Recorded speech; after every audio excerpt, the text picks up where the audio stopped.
کشمیر خوبصورت پہاڑوں میں گھرا اور خوشگوار موسم کی نعمت سے مالا مال بر صغیر پاک و ہند کا شمال مغربی خطہ ہے۔ 19ویں صدی کے وسط تک کشمیر کی اصطلاح عظیم ہمالیہ اور پیر پنجل رینج کے درمیان صرف وادی کشمیر ہی کی حیثیت رکھتی تھی۔ آج اس اصطلاح میں ایک وسیع و عریض علاقہ شامل ہے جس میں جموں و کشمیر اور لداخ ہندوستان کے زیر انتظام، آزاد کشمیر اور گلگت بلتستان پاکستان کے زیر انتظام اور چین کے زیر انتظام علاقے اکسائی چین اور ٹرانس کراکورم ٹریکٹ شامل ہیں۔ قدیم اور قرون وسطی کے ادوار کے دوران کشمیر ہندو بدھ ہم آہنگی کی نشو و نما کا ایک اہم مرکز تھا۔ کشمیر طویل عرصے سے بدھ مت کا گھر تھا۔ کارکون سلطنت ایک طاقتور ہندو سلطنت تھی جو کشمیری خطے سے شروع ہوئی تھی۔ اس کی بنیاد ہربھوردھنک نے ہرشا کی زندگی میں دی تھی۔ اس خاندان نے جنوبی ایشیا میں ایک طاقت کے طور پر کشمیر کے عروج کو نشان زد کیا۔ اس کے بعد بھی یہاں پر ہندو اور بدھ مت کے عروج پر کئی حکمران گزرے جن میں آخری ملکہ کوٹا رانی تھی۔ ملکہ کوٹا رانی 1339 تک راج کرنے والی قرون وسطی کی ہندو حکمران تھیں۔ یہ ایک قابل ذکر حکمران تھیں جنہیں اکثر شری نگر شہر کو بارش اور سیلاب سے بچانے کا سہرا مل جاتا ہے، جس کا نام ان کے کوٹے کول کے نام پر رکھا گیا تھا۔ یہ نہر شہر کے داخلی مقام پر دریائے جہلم سے پانی حاصل کرتی ہے اور دوبارہ شہر کی حدود سے باہر دریائے جہلم کے ساتھ مل جاتی ہے۔ ملکہ کوٹا کی حکمرانی کے خاتمے کے بعد یہاں پر شاہ میر خاندان کی حکمرانی کا آغاز ہوا۔ شمس الدین شاہ میر کشمیر کا پہلا مسلم حکمران اور شاہ میر خاندان کا بانی تھا۔ شاہ میر شاہی خاندان کا پہلا حکمران تھا جو 1339 میں قائم ہوا تھا۔ میر سید علی ہمدانی جیسے مسلمان علماء وسطی ایشیا سے کشمیر میں مذہب کی پیروی کے لیے پہنچے اور ان کی کوششوں سے ہزاروں کشمیریوں نے اسلام قبول کیا۔ شاہ میر خاندان کی حکمرانی کے خاتمے کے بعد مغل حکمرانوں نے یہاں کا رخ کیا اور ان کی حکمرانی کا آغاز ہوا۔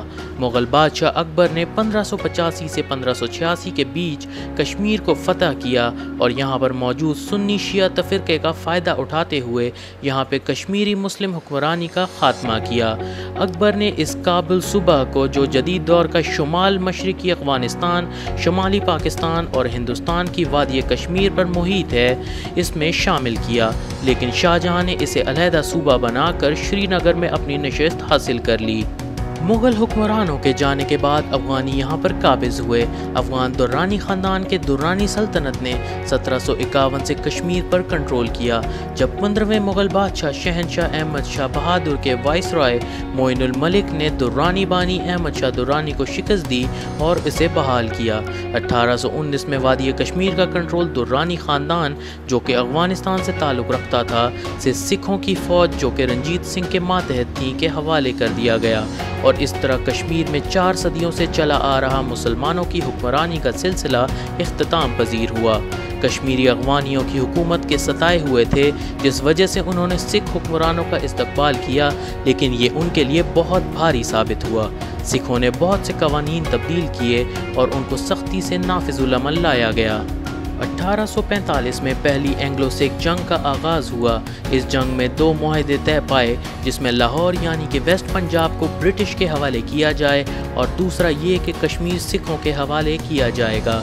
یہاں سے پرنسلی اسٹیٹس کا آغاز ہوا۔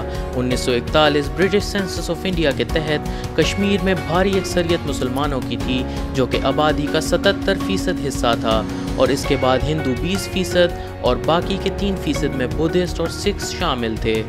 1947 میں جب پاکستان ایک الگ ملک کی حیثیت سے سامنے آیا تو کشمیر کا مسئلہ بھی اٹھا۔ اس وقت یہ سمجھا گیا کہ کشمیر میں مسلمانوں کی اکثریت ہونے کی وجہ سے وہاں کا مہاراجہ پاکستان کے ساتھ الحاق کے لیے حامی بھر دے گا، لیکن ایسا نہ ہوا اور مہاراجہ نے لارڈ ماؤنٹ بیٹن سے اپیل کر کے انڈیا کے ساتھ الحاق کی شرط پر حامی بھر لی۔ یونائٹڈ نیشنز بھی اس معاملے کو حل کروانے بیچ میں آئی اور ان کی طرف سے یہ حل رکھا گیا کہ کشمیریوں کو آپشن دینا چاہیے کہ وہ کس کے ساتھ جڑنا چاہتے ہیں، لیکن انڈیا نے اس بات سے صاف انکار کرتے ہوئے شرط رکھ دی کہ جب تک یہاں سے تمام بے قاعدگیوں کو ختم نہیں کیا جاتا کوئی ریفرینڈم نہیں ہو سکتا۔ بہت کوششوں کے بعد بالآخر 1948 میں UN نے ایک سیز فائر کروایا، لیکن پاکستان اور انڈیا کے درمیان اس معاملے پہ کشیدگی بڑھ گئی، جس کے نتیجے میں 1965 اور 1999 میں کشمیر کے مسئلے پہ جنگ ہوئی۔ علاقائی تنازع میں یہ خطہ 3 ممالک میں منقسم ہے۔ پاکستان شمال مغربی حصے شمالی علاقہ جات اور کشمیر پر کنٹرول کرتا ہے۔ ہندوستان وسطی اور جنوبی حصے جموں و کشمیر اور لداخ پر کنٹرول رکھتا ہے، اور عوامی جمہوریہ چین نے شمال مشرقی حصے کو کنٹرول کیا ہے، جس میں اکسائی چین اور ٹرانس کراکرم ٹریکٹ شامل ہیں۔ اگرچہ یہ خطے عملی طور پر ان کے متعلقہ دعویداروں کے زیر انتظام ہیں، لیکن نہ ہی ہندوستان اور نہ ہی پاکستان نے دوسرے کے دعویدار علاقوں کی باضابطہ طور پر تسلیم کیا ہے۔ کشمیر کا کل رقبہ 68,000 مربع میل پر محیط ہے۔ اس کے شمال مشرق میں چین، شمال مغرب میں افغانستان، مغرب میں پاکستان اور جنوب کی طرف ہندوستان شامل ہیں۔ کشمیر کی ٹوپوگرافی زیادہ تر پہاڑی ہے۔ کشمیر میں دریائے سندھ، جہلم اور چناب دریا ملتے ہیں۔ اونچائی کی سطح کی بہت بڑی تبدیلی کی وجہ سے کشمیر میں ہر خطے کے لیے ایک مختلف آب و ہوا موجود ہے۔ درجہ حرارت پنجاب کی گرمی سے لے کر سردی کی شدت تک جو پہاڑوں پر ہمیشہ برف باری کرتا ہے۔ وادی چناب کے بالائی حصوں کو چھوڑ کر جموں ڈویژن کے ایک مرطوب آب و ہوا کا حامل ہے۔ کشمیر کی وادی میں ایک معتدل آب و ہوا ہے، جبکہ گلگت بلتستان اور لداخ کے دوسرے حصوں میں تبتاً استور وادی کے کچھ حصوں گلگت بلتستان ایک نیم تبتی آب و ہوا موجود ہے، جو تقریباً بارشوں والی آب و ہوا کے طور پر سمجھا جاتا ہے۔ کشمیر کی ثقافت معتدل رسم و رواج کا ایک مرکب ہے، اور یہ شمالی ہندوستان، شمالی پاکستان اور چین کے علاقے اکسائی چین سے آئی ہے۔ ریاست مخلوط مذاہب کی موجودگی سے لطف اندوز ہے، اور اسی وجہ سے کشمیر اپنے ثقافتی ورثے کے لیے مشہور ہے۔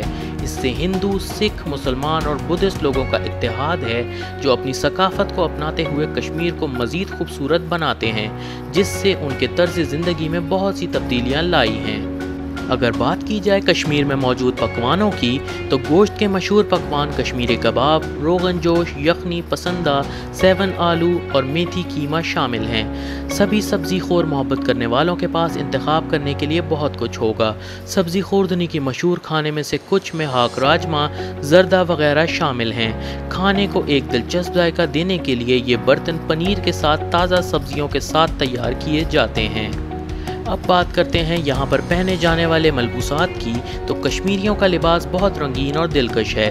زیادہ تر لوگ روایتی لباس زیب تن کرتے ہیں، اور خواتین خود کو خوبصورت زیورات جیسے نوک رنگ، چوڑیاں، بالیاں، ہار پہن لیتی ہیں اور شلوار قمیض میں ملبوس ہو جاتی ہیں، جس کی وجہ سے وہ گرمی کے موسم میں آرام سے رہتے ہیں، جبکہ مرد اپنے آپ کو کرتا پاجامہ اور شلوار میں ملبوس کرتے ہیں۔ پھر ان کے ایک قسم کا اوور کوٹ ہے جو سردیوں میں کشمیریوں نے پہننا ہے، جسے رنگین پیچ اور کڑھائی کے کاموں سے سجایا جاتا ہے۔ کشمیر کی تاریخ بہت پرانی ہے، اور کشمیر ایک نہایت ہی خوبصورت وادی ہے، جسے جتنی بار بھی دیکھا جائے یہ آپ کو اپنا ایک نیا رنگ دکھائے گی۔ امید کرتے ہیں کہ آپ کو ہماری یہ کاوش پسند آئی ہوگی۔ ایسی ہی مزید ویڈیوز دیکھنے کے لیے ہماری اس ویڈیو کو لائک لازمی کریں اور ہمارے چینل کو سبسکرائب کریں۔ اس ویڈیو کے بارے میں ہمیں کمنٹس میں ضرور بتائیے گا۔ ملیں گے اگلی ویڈیو میں، تب تک کے لیے